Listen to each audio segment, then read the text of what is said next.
Eu estava jantando um amigo há pouco tempo em Nova York. Nos encontramos no local chamado Oriole, em Midtown. Naquela noite, jantava com um consultor sênior da BlackRock. Como você deve saber, a BlackRock é agora a maior gestora de ativos do planeta.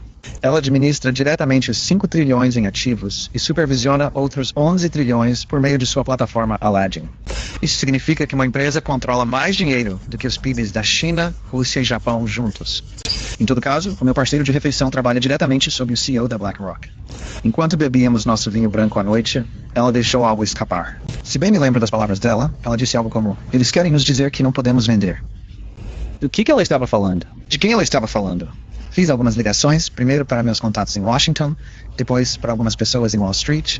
Logo eu estava em um avião para uma série de reuniões em Londres, Genebra, de volta a Nova York e depois para a América do Sul. Quando comecei a conectar os pontos, um padrão surgiu. Ela revelou uma rede de mais de 189 indivíduos posicionados dentro das principais instituições financeiras do mundo. Alguns deles ocupam altos cargos no FMI, no Banco Mundial e em todos os bancos centrais do G20, incluindo o nosso próprio Federal Reserve. Essas elites compartilham uma visão e estão prestes a torná-la realidade. Essa visão é uma ordem mundial, uma tributação mundial e um dinheiro mundial. Anos investiram em preparativos nos bastidores para solidificar essa visão. Eles literalmente fraudaram as leis das finanças internacionais. Tudo está basicamente no lugar agora. E não há como impedir que isso aconteça. Quando a crise chegar, eles acionarão o interruptor, congelando o sistema financeiro global. Isso lhes dará tempo para redefinir a economia mundial de acordo com sua visão. À medida que a crise se desenrola, o presidente Trump não terá poder para detê-la. Na realidade, tentar detê-los poderia enfraquecer totalmente o presidente. Isso é incrível, Jim, realmente. Então, o que essas elites querem do seu contato na BlackRock? Basicamente, eles querem classificar a BlackRock como grande demais para falir. O termo técnico é Instituição Financeira Sistemicamente Importante, ou SIFI. Essa designação normalmente se aplica a bancos, como o Bank of America. Se o seu banco receber o selo SIFI, isso significa que o governo será o primeiro a socorrê-lo em uma crise. Mas também significa que você deve transferir o controle do seu banco até que a crise passe. Neste caso, eles estão tentando reclassificar a BlackRock, uma gestora de ativos, como grande demais para falir. Se tiverem sucesso, eles poderão congelar a BlackRock quando a crise chegar. Os clientes da BlackRock não poderão vender. Eles também não poderão comprar. Contas inativadas indefinidamente. E os operadores de elite assumirão o controle dos ativos da BlackRock remotamente pela internet. Mas nossa pesquisa mostra que o plano ICE 9 vai muito mais fundo do que isso. Você mencionou o plano deles chamado ICE 9. O que isso significa? É uma referência ao romance de Kurt Vonnegut, Cama de Gato. No livro, um cientista louco cria uma nova forma de molécula de água chamada gelo 9. Quando entra em contato com outras moléculas de água, ele as congela em temperatura ambiente. Uma gota de gelo 9 pode congelar o oceano inteiro. Elite agentes prontos a transformar essa é a economia global. Agora você pode compartilhar com nossos espectadores exatamente quem são esses agentes e qual pode ser seu objetivo final. Como eu disse, John, mais de 189 agentes de elite conquistaram lentamente posições de liderança em todos os níveis.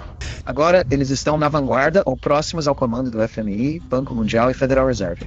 Eles também controlam muito do que acontece nos bancos centrais da China, Rússia, Índia, Brasil, Canadá e Europa.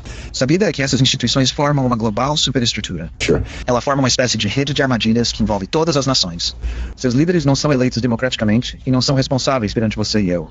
Eles estão fora do alcance do governo e dos cidadãos, e ainda assim têm o destino do sistema financeiro global em suas mãos. Para ter uma ideia de como eles operam, imagine um conjunto de esferas flutuantes. Uma esfera é rotulada como FMI, uma é rotulada como Fed, uma é rotulada como Bilderberg, uma é rotulada como Wall Street, uma é rotulada como bancos centrais, uma é rotulada como agências de inteligência, uma é rotulada como mídia e assim por diante. As elites habitam todas essas esferas e juntas, a rede forma uma espécie de diagrama de Venn 3D. Na minha opinião, independentemente da esfera em que vivem, todas as elites compartilham a mesma visão. Uma ordem mundial, uma tributação mundial e um dinheiro mundial. Todas as suas ações são voltadas para levar essa agenda adiante. Agora você consegue compartilhar as identidades dessas elites com nossos espectadores? Identificamos mais de 189 indivíduos que, em muitos casos, estão escondidos à vista de todos. Independentemente disso, todos eles compartilham a mesma visão. Uma ordem mundial, uma tributação mundial e um dinheiro mundial. Uma lista restrita incluiria Christine Lagarde, diretora-gerente do Fundo Monetário Internacional, e Mark Carney, governador do Banco da Inglaterra. Raghuram G. Rajan, vice-presidente do Banco de Compensações Internacionais. Haruhiko Kuroda, governador do Banco de Japão. William C. Dudley, presidente do Federal Reserve Bank de Nova York. Agustin Carstens, governador do Banco do México. Janet Yellen, presidente do Conselho do Sistema da Reserva Federal. Mario Draghi, presidente do Banco Central Europeu. Zhu Min, ex-diretor administrativo adjunto da FMI. Zhou Xiuquan, governador do Banco Popular da China. Robert E. Rubin, presidente do Conselho de Relações Exteriores. Essa lista de banqueiros centrais e outras elites é apenas a ponta do iceberg. Não admitirão abertamente, mas pesquisando posso conectar os pontos dessas elites. Há pouco tempo fui aliado a um de seus principais agentes. Ele é um economista renomado que atuou como presidente do Federal Reserve durante a última crise. Ele é considerado uma das mentes mais influentes no setor bancário atualmente. Especificamente, nossa conhecida se deu num conclave em Seul, Coreia do Sul. Claro, estou falando de Ben Bernanke.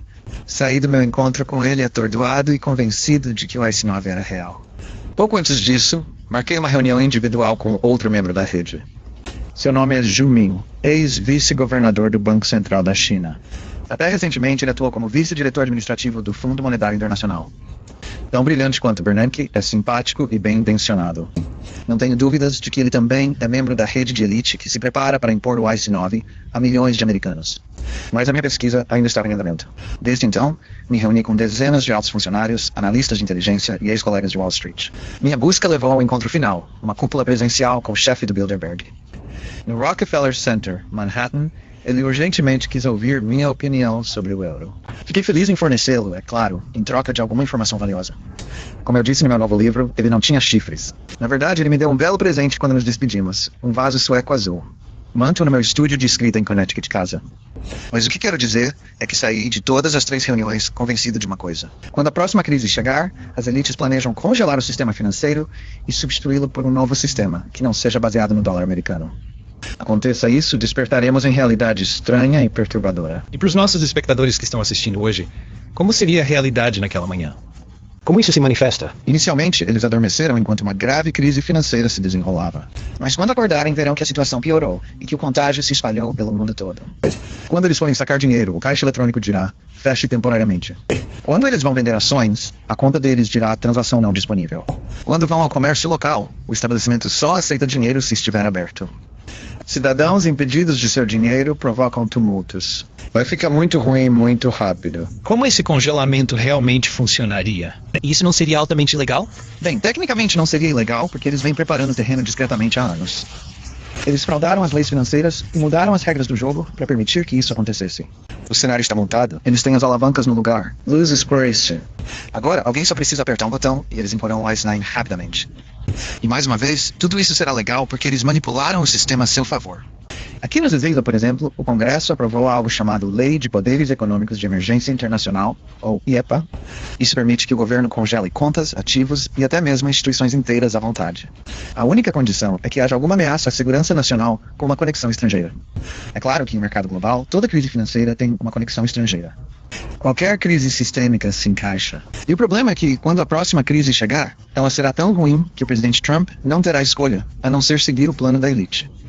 Uau! Você tem que admitir, isso parece um pouco difícil de acreditar.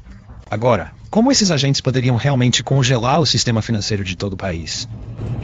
Bem, felizmente temos alguns exemplos recentes da vida real para estudar. As elites vêm realizando uma série de ensaios durante anos, levando ao Ice 9.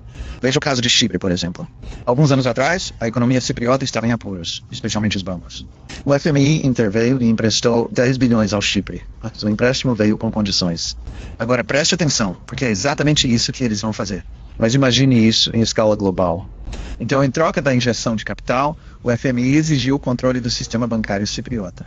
Mais especificamente, o FMI congelou todo o sistema, literalmente todos os bancos do país. Ações adotadas visavam satisfazer demandas do FMI, com estritos controles de capital implementados. Então, como tudo isso impactou os cidadãos comuns? Os caixas eletrônicos locais desligaram. Até as agências bancárias fecharam, permanentemente em alguns casos. Os cidadãos não podiam sacar dinheiro. Não conseguiam transferir fundos entre contas. O que veio depois? Extração de riqueza em grande escala. O FMI basicamente roubou de 6 a 10% de todo o dinheiro nas contas bancárias cipriotas. Como as elites justificaram isso? Eles chamaram isso de imposto. O preço que os cidadãos comuns tiveram que pagar pelos erros do governo. Lembre-se, esses confiscos atingiram o patrimônio líquido das instituições. Eles nunca precisaram confiscar contas individuais. Eles congelaram todas as contas, controlando alguns dos maiores bancos do país. Quando a próxima crise chegar, veremos isso aqui no Zesol e ao redor do mundo. E será um ataque global altamente coordenado em todo o sistema simultaneamente.